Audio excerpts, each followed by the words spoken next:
وأشهد أن محمدا عبده ورسوله المبعوث رحمة للعالمين. قال رب اشرح لي صدري ويسر لي أمري واحلل عقدة من لساني يفقه قولي. اللهم إنا نسألك حبك وحب من يحبك وحب عمل يقرب إلى حبك برحمتك يا أرحم الراحمين. فقد قال الله تعالى: أعوذ بالله السميع العليم من الشيطان الرجيم. قالوا سبحانك لا علم لنا إلا ما علمتنا إنك أنت العليم الحكيم. وقال تعالى أيضا: يرفع الله الذين آمنوا منكم والذين أوتوا العلم درجات.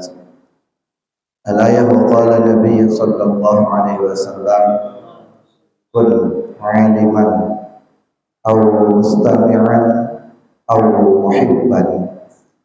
وقال النبي أيضا: من سلك يلتمس فيه علما سهل الله طريقا إلى الجنة. صدق الله العظيم وصدق رسوله. DKM dan segenap jamaah Mushola Al-Muhajirin yang dirahmati dan dimuliakan Allah Subhanahu wa taala. Alhamdulillah, kita panjatkan puji dan puji syukur kepada Allah Subhanahu wa taala di kesempatan malam Ahad ini kembali kita bisa melaksanakan rutinitas yang juga merupakan bagian daripada kewajiban kita, yaitu thalabul ilmi.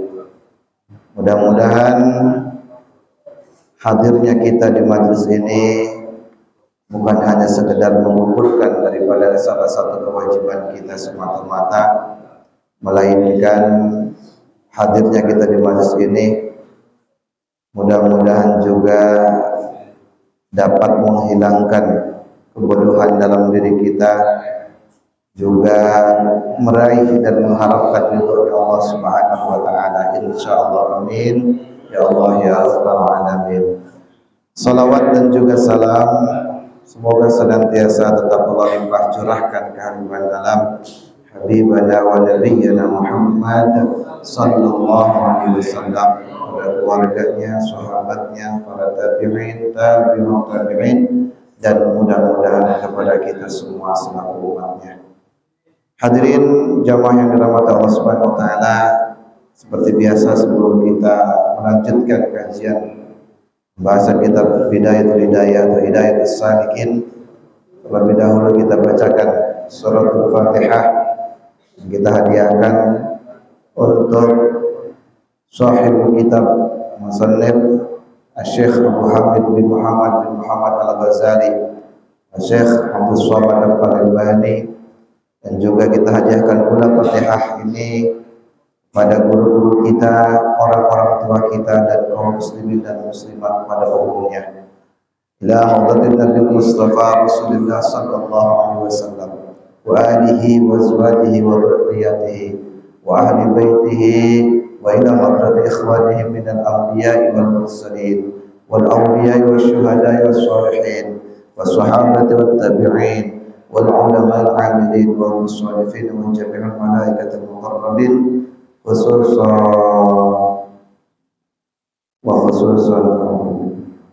الغزالي وخصوصا عبد الصمد وخصوصا لجميع العلماء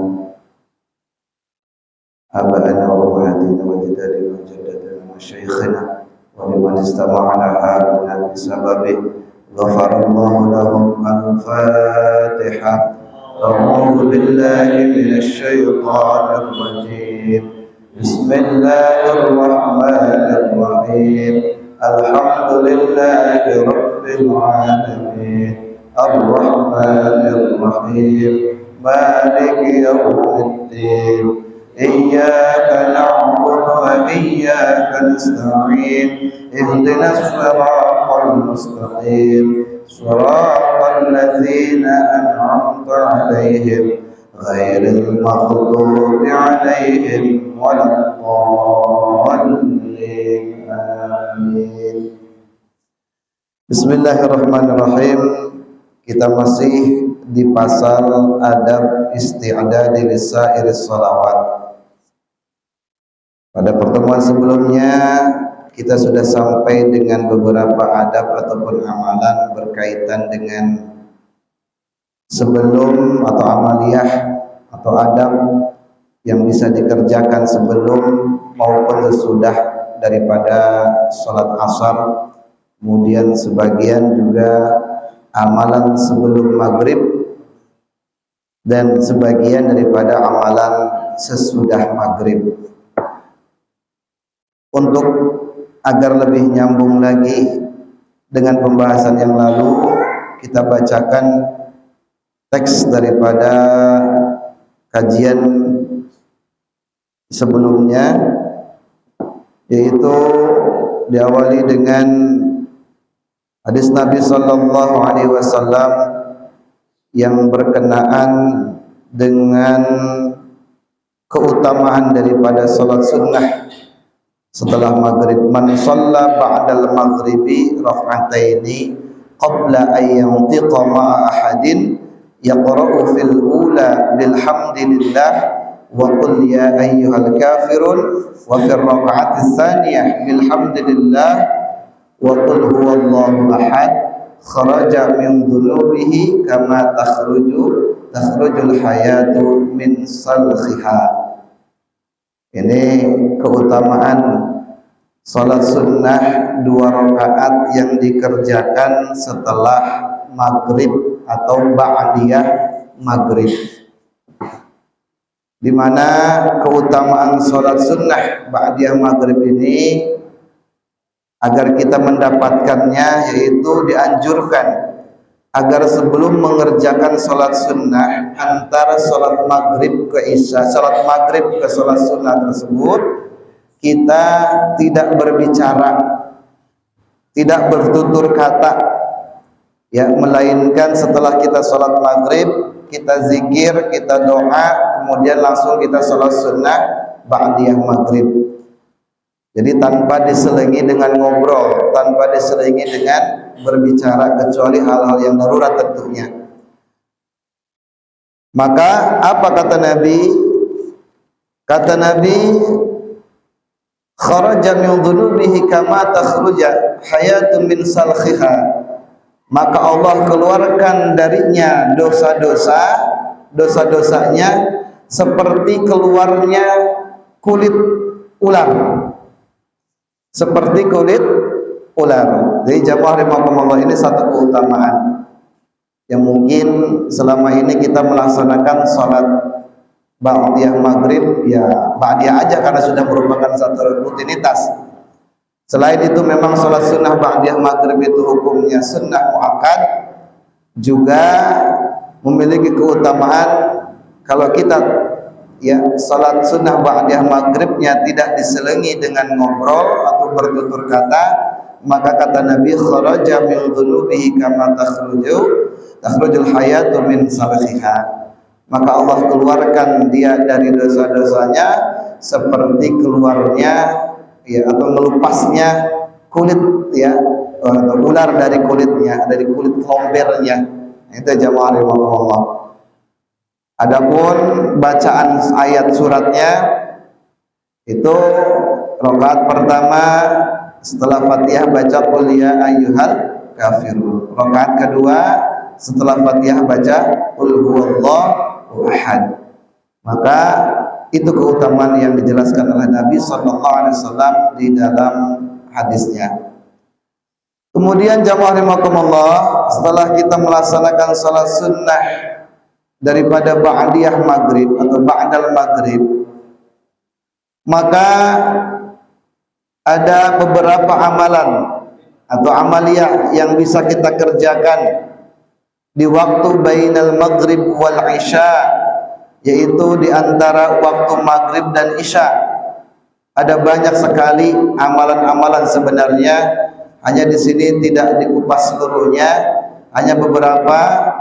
Di antaranya jamaah rahimakumullah, selain amaliyah ba'da maghrib itu tadi termasuk ba'diyah maghrib, salat sunnah ba'diyah maghrib, Lalu kemudian juga kita bisa mengerjakan sholat sunnah 2 rakaat atau 4 rakaat atau 6 rakaat yang dinamai akan dia yaitu sholat sunnah awwabin. Nah ini jamaah rahimakumullah. Makanya sholat sunnah awwabin itu termasuk sholat sunnah nawafil. Kalau jadi sholat sunnah itu kan ada mutlak, ada nawafil. Kalau mutlak itu sholat sunnah yang tidak punya sebab dan tidak punya waktu, kapan saja, selama di waktu-waktu yang diperbolehkan, kecuali ba'dal asar, ba'dal subuh. Kalau tidak ada sebab itu makruh sholat sunnah setelah subuh ataupun setelah asar. Nah, sholat sunnah nawafil di sini adalah sholat sunnah yang terkadang dia nggak punya waktu tapi punya sebab. Contoh, karena gerhana bulan, gerhana matahari, itu kan waktunya kita nggak bisa pasti, entah sore, entah siang, entah malam. Tapi karena ada sebab gerhana, maka itu disebut nawafil. Bahkan katanya menurut informasi jamaah rahimakumullah tanggal 8, hari apa berarti tanggal 8? Hari Selasa ya. Itu menurut informasi akan terjadi gerhana bulan. Maka itu jamaah rahimakumullah bahkan dimulai terjadi gerhananya itu dari mulai pukul 4 sore. Jadi jamaah rahimakumullah, nah, kalau memang betul kabarnya demikian jamaah rahimakumullah dan bisa dipastikan jam 4 sore itu sudah mulai terjadi gerhana bulan, maka setelah sholat asar kita nggak apa-apa sholat gerhana. Padahal kalau sholat mutlak di waktu setelah asar dimakruhkan. Nah kadang-kadang juga sholat nawafil itu dia nggak punya sebab, tapi punya waktu. Ya contoh jamaah rahimakumullah, qobliyah, ba'diyah, sholat sunnah rawatib, dia nggak punya sebab, tapi punya waktu sendiri. Ya kalau sholat sunnah qobliyah maghrib ya berarti harus sebelum maghrib. Kalau ba'diyah maghrib berarti harus sesudah maghrib. Termasuk jamaah rahimakumullah salat sunnah awwabin itu adalah salat sunnah nawafil, dia memiliki waktu. Dia tidak punya sebab tapi memiliki waktu. Waktunya kapan?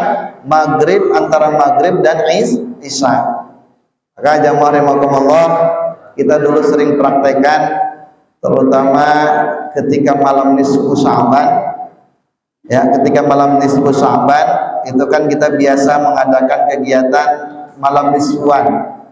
Ya. Nah, di situ kan kita dianjurkannya dalam kitab itu kita memperbanyak sholat.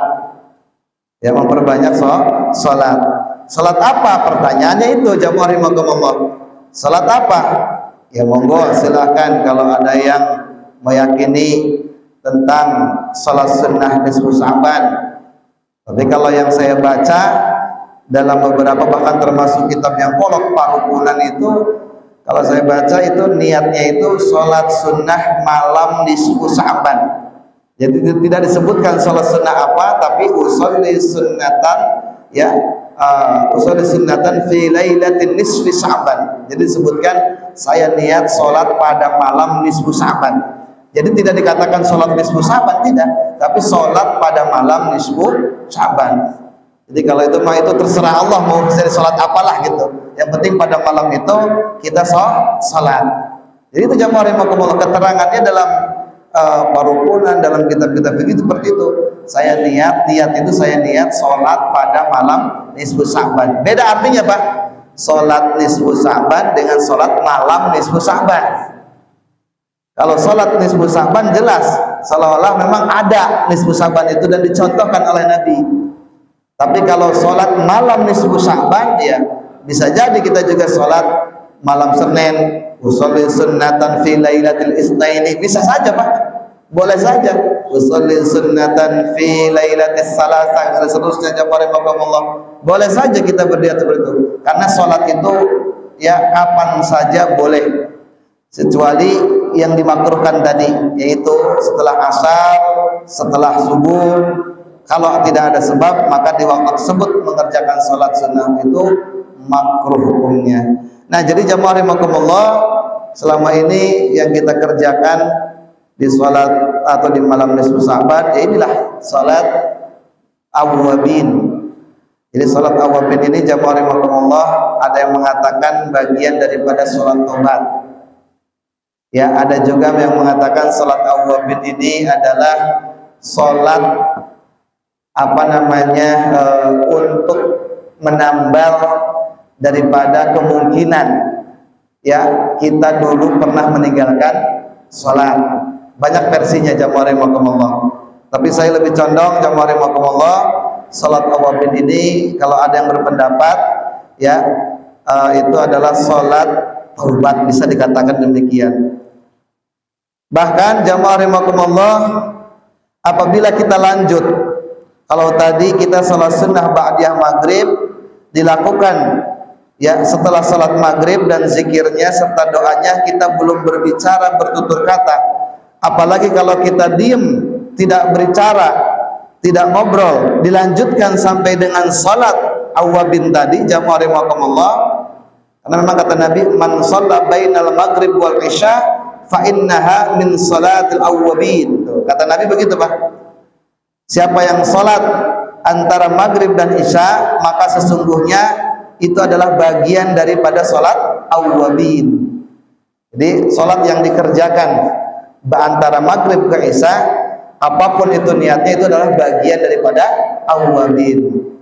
Insya Allah awwabin itu hampir sama maknanya dengan tobat ya, masih seakar kata, ditambah ya tubuh taubatan, artinya orang yang kembali kepada Allah. Bahkan dalam keterangan lainnya, man shalla ba'dal maghribi sitta raka'atin qabla an yatakallama ghafara lahu biha dzunubahu khamsina sanah. Siapa orang yang melaksanakan salat maghrib 6 rakaat sebelum dia ayyatakallama, qabla ayyatakallama, sebelum dia berbicara, berucap, ghafara lahu biha dzunubahu khamsina sanah, maka diampuni dosa-dosanya itu selama 50 tahun. Subhanallah jamaah rahimakumullah. Ya, terlepas daripada kedudukan derajat hadis ini ya, sahih atau dhaif ya jamaah rahimakumullah, yang jelas bagi kita dan seluruh para ulama menyepakati akan dianjurkannya daripada sholat antara maghrib dan isya, yaitu dinamai akan sholat awwabin. Mungkin di antara kita jamaah rahimakumullah ada yang sudah terbiasa sholat awwabin, ada juga yang mungkin jarang-jarang, atau mungkin sama sekali kita belum pernah mengerjakan sholat awwabin. Kerjakan Pak. Jadi kalau kita mengikuti sunnah Rasul itu Pak, terlalu banyak dan rasanya mustahil kita bisa mengerjakan seluruhnya. Tapi paling tidak apa itu yang namanya perbuatan sunnah, apalagi yang namanya perbuatan sunnah itu masyhur di kalangan para ulama, terkenal di kalangan para ulama, dikenal di masyarakat, dikenal dalam umat Islam. Walaupun kita tidak bisa tiap hari mengerjakannya, minimal seumur hidup sekali. Sama halnya seperti sholat tasbih. Dan sholat tasbih itu kan sebenarnya sholat yang cukup terkenal di masyarakat. Ya, kita cukup kenal. Ada mengatakan, ada bahkan Rasul pun menganjurkan. Bahkan anjuran Nabi kalau kita bisa sanggup tiap hari. Kalau nggak tiap hari, seminggu sekali. Nggak bisa seminggu sekali, sebulan sekali. Nggak bisa sebulan sekali, setahun sekali. Kalau nggak bisa setahun sekali, seumur hidup sekali. Kalau seumur hidup pun belum pernah melaksanakan, terlalu itu Pak. Itu jamaah rahimakumullah. Jadi minimal ketika kita merasa menyadari belum mampu melaksanakan ya seluruh daripada perbuatan sunnah Rasul, tapi apa yang kita ketahui terutama sunnah-sunnah yang sifatnya tadi dikenal ya, disepakati oleh para ulama ya akan perbuatan tersebut, akan kesahihannya, maka kerjakan.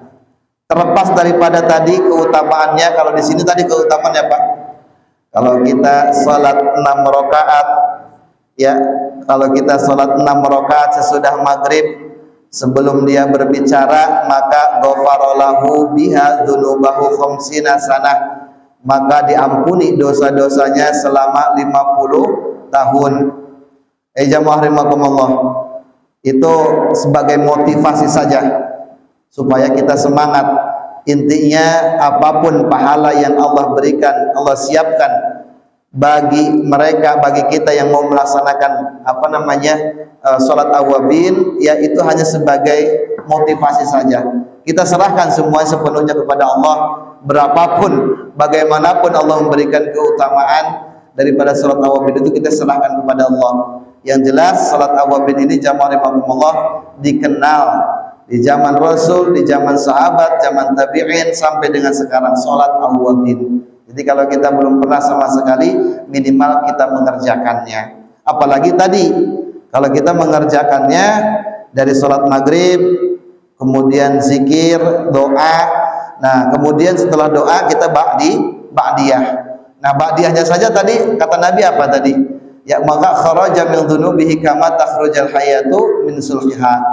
Dan kalau kita salat ba'diyah maghrib saja tanpa diselang, tanpa diselingi dengan bertutur kata, ngobrol, maka itu keutamaannya yaitu diampuni atau dihapuskan, dikeluarkan dosa-dosanya, sama seperti ketika ular berganti kulitnya.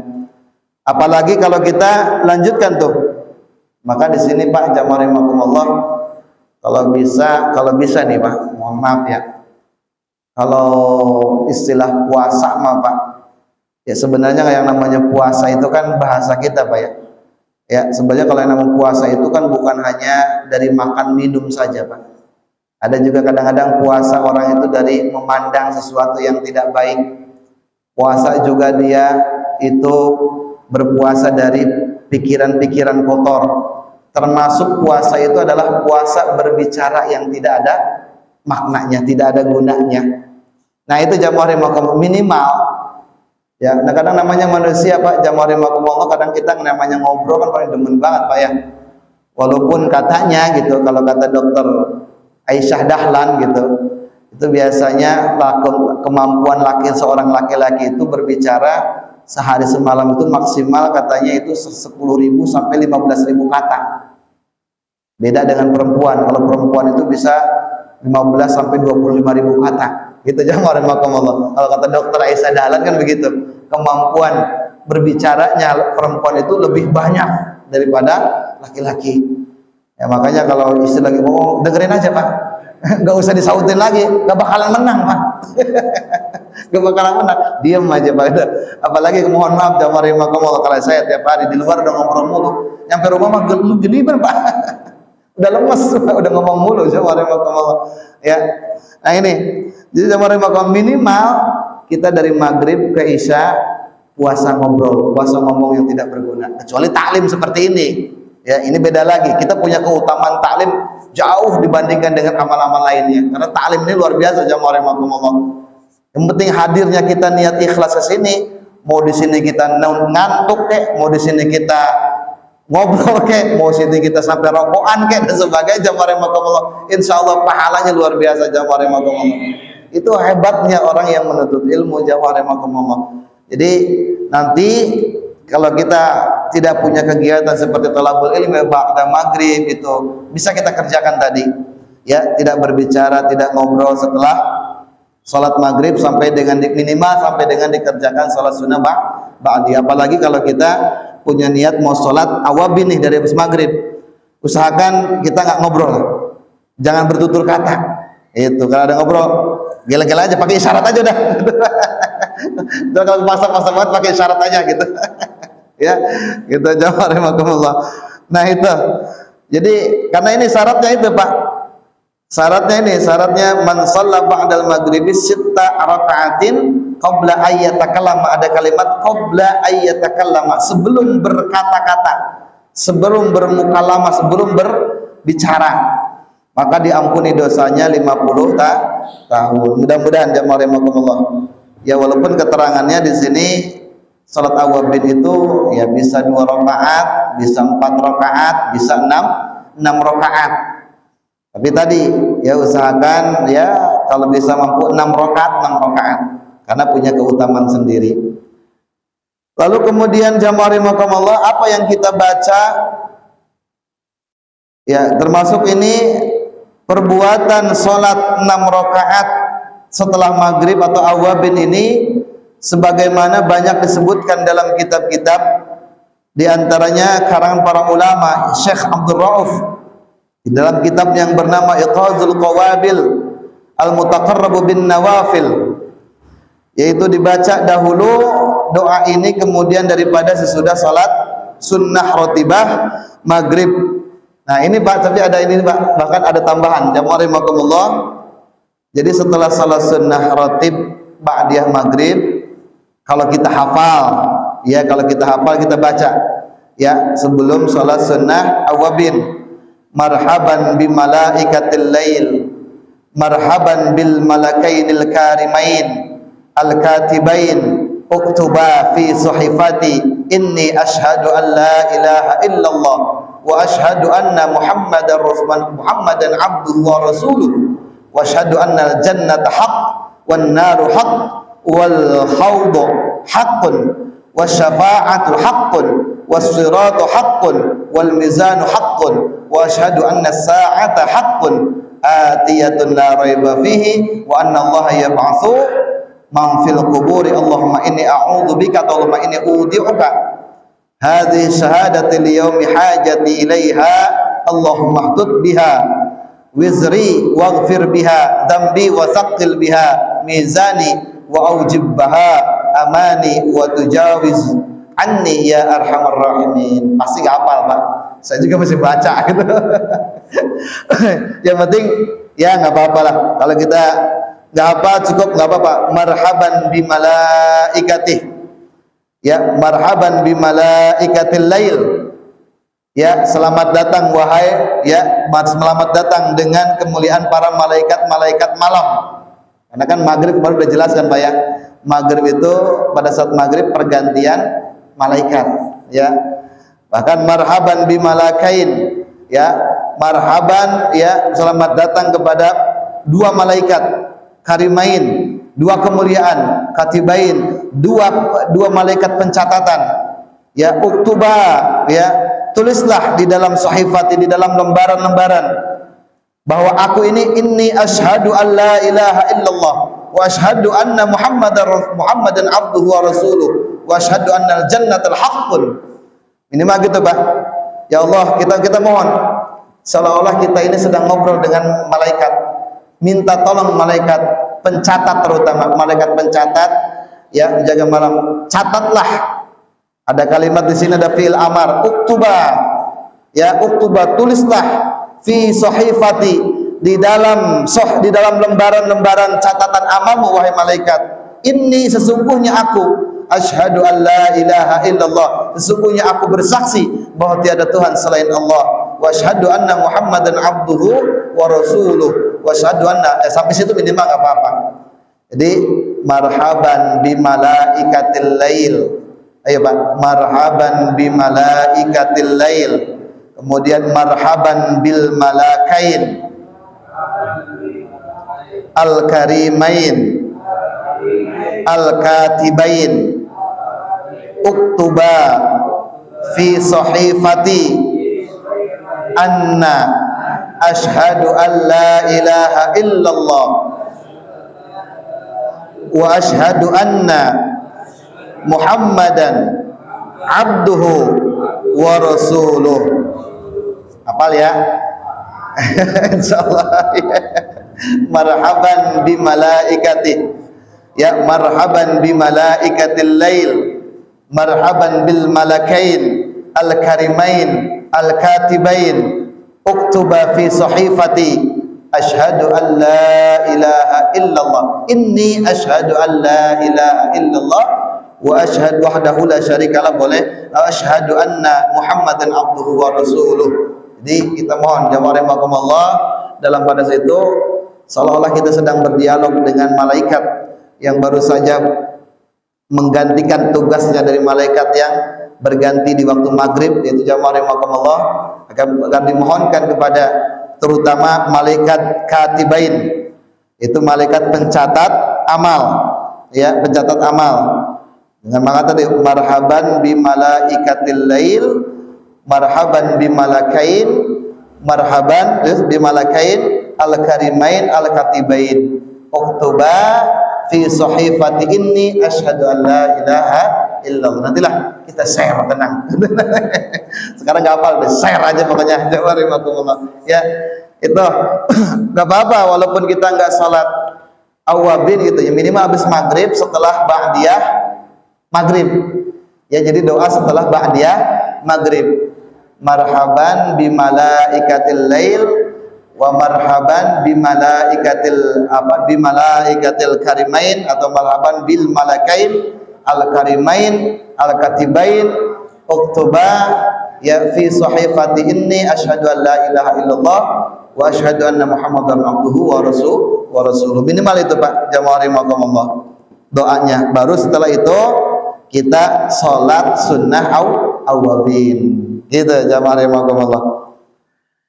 Kemudian setelah kita melaksanakan salat sunnah daripada ya 2 rakaat awabin yang pertama, bahkan di sini jamaah rahimakumullah juga boleh dari 6 rakaat yang kita kerjakan bainal maghrib wal isya, termasuk di rakaat ya kedua yang pertama kita niatnya Pak 2. Jadi dalam satu salat niatnya 2. Apa niatnya? Yang pertama salat sunnah hifzil iman, salat sunnah dalam rangka menjaga memelihara iman. Ya, yang kedua baru niatnya salat sunnah awwabin. Itu boleh. Mau dipisah, usolli sunnatan fi hifzil iman sunnatan lillahi ta'ala. Mungkin kita baru dengar Pak ya, ada sebagian baru dengar ada salat sunnah dalam rangka menjaga memelihara iman kita, namanya salat sunnah hifzil iman. Nah, kalau salat sunnah itu banyak Pak ya, salat sunnah itu mungkin banyak sekali, bahkan ada jabrul fawaid. Wah, salat sunnah banyak sekali Pak ya, tapi ya memang itu tidak sepopuler seperti salat sunnah awabin. Kalau awabin mungkin sudah banyak orang paham, tapi kalau salat sunnah hifzil iman itu sebenarnya ada, hanya saja kurang populer di kalangan umat Islam. Nah, jamaah rahimakumullah, bahkan boleh juga kita di rakaat ya, rakaat di di salat kedua pertama, artinya 2 rakaat pertama daripada salat awabin itu bainal maghrib wal isya itu niatnya sekaligus. Usolli raka'ataini salatan hifzil imani ma'al awwabina sunnatan lillahi ta'ala. Baru nanti rakaat 2 rakaat berikutnya awabin terus kita niatnya. Boleh seperti itu. Kita mau daripada bingung-bingung udah awabin aja 6 rakaat, boleh gitu ya. Saya mau bingung-bingung udah mendingan kagak salat ya udah. Itu beda lagi urusannya itu. Bingung Ustaz, banyak banget tuh mendingan kagak salat ya, aman deh, tenang katanya. Ya itu beda lagi teman jamaah rahimakumullah. Ya. Lalu kemudian jamaah rahimakumullah 4 menit lagi. Berikutnya setelah kita salat sunnah daripada awabin, juga kita bisa isi bainal maghrib wal isya itu dengan sengaja. Kalau kita nih diem di musola atau di masjid, kita sengaja niat i'tikaf. Jadi jamaah rahimakumullah, niat i'tikaf di masjid atau di musola antara maghrib sampai isya. Biasa kalau sepuh-sepuh dulu ya, kalau habis maghrib itu biasanya jarang pulang. Ya, tapi sayangnya kadang-kadang bukan jarang pulangnya itu bukan niat iktikaf, emang malas aja balik laginya Pak. Daripada bolak-balik udah ada sini aja katanya gitu. Apalagi agak jauh ya Pak ya, di mana ya Pak, paling ujung katanya. Mau bolak-balik jauh, udah ada di sini aja. Kebanyakan seperti itu Pak. Tapi niatin Pak, di sini ada memang keterangannya. Kata Nabi apa? Jadi man i'tikafa nafsahu fi ma bainal maghribi wal isya'i fi masjidin jama'atin lam yatakallama illa bis salatin aw bi qira'atin kana haqqan 'ala Allahi ayyubniya lahu qasraini fil jannati masiratu kulli qasrin minha mi'atu amin wa yagrisa lahu bainahuma ghirasan law qafahu ahlud dunya law si'ahum. Tuh jawarimakumullah. Panjang masyaallah jawarimakumullah. Ya termasuk, mohon maaf, kita sekarang taklim kan enggak pulang dari maghrib nih ya. Sampai isya enggak pulang. Enggak apa-apa niat. Sambil taklim kita niat i'tikaf. Kan sudah kita bahas. Jadi pahalanya double. Ya, pahala talabul ilmi, pahala i'tikaf. Ya, apa pahala i'tikaf di sini? Jamaah rahimakumullah, kalau pahala i'tikaf itu banyak. Makanya i'tikaf itu ada dua macam. Ada i'tikaf sunnah, ada i'tikaf manzub. Jadi i'tikaf sunnah itu artinya ya manzub juga sunnah. Artinya i'tikaf sunnah itu karena memang dicontohkan oleh Nabi, ditentukan waktunya oleh Nabi. Seperti kapan? Seperti i'tikaf 10 hari di bulan Ramadan. Itu i'tikaf sunnah. Keterangannya sudah kita bahas ya. Ya, keterangan sudah kita bahas. Man a'takifa, siapa orang yang beriktikaf ya di 10 hari terakhir atau 10 Ramadan, maka itu pahalanya kehajjatain wa umratain. Kalau kita beriktikaf apalagi siang malam 10 hari saja di bulan Ramadan, maka pahalanya seperti 2 kali haji dan 2 kali umrah. Masya Allah. Cuma mohon maaf ya, yang namanya kalau i'tikaf itu benar-benar kita khusyuk diam di dalam masjid. Jangan mondar-mandir mulu Pak, dikit-dikit rokok dulu, ngopi dulu, kagak jadi itu batalnya Pak. I'tikaf begitu Pak, nggak begitu i'tikaf Pak. Kalau udah di dalam masjid dia zikir sampai waktu yang batal, misalkan sampai subuh, kalau Ramadan sampai imsak sampai subuh gitu Pak. Ini mah i'tikaf Pak, saya lihat i'tikaf di masjid bolak-balik keluar mulu, dikit-dikit ngopi, dikit-dikit, bukan i'tikaf itu Pak, namanya domba kap itu Pak. Apalagi i'tikaf, ada lagi i'tikaf Pak. Mohon maaf ya, mohon maaf, kita nggak menyalahkan siapapun. Kadang-kadang ada lagi istilahnya i'tikaf. Saudara-saudara kita yang sering ke masjid-masjid itu kadang-kadang ada i'tikaf katanya Pak. Kalau saya pikir kalau i'tikaf itu dia harus diam, duduk, khusyuk, berzikir, berdoa, beribadah. Kalau di dalamnya ada tidur, masak dan sebagainya, itu bukan i'tikaf Pak. Apalagi tidur itu domba kap namanya Pak itu. Mohon maaf, ya kalau ke masjid aja Pak. Kalau i'tikaf itu khusus. Makanya berdiam diri di masjid, tapi diamnya bukan diam yang ghaflah. Bukan diam yang sia-sia, tapi diam itu benar-benar dia beribadah, baik itu di dalamnya baca Quran, zikir dan sebagainya. Nah di sini jamaah rahimakumullah termasuk ada keutamaan.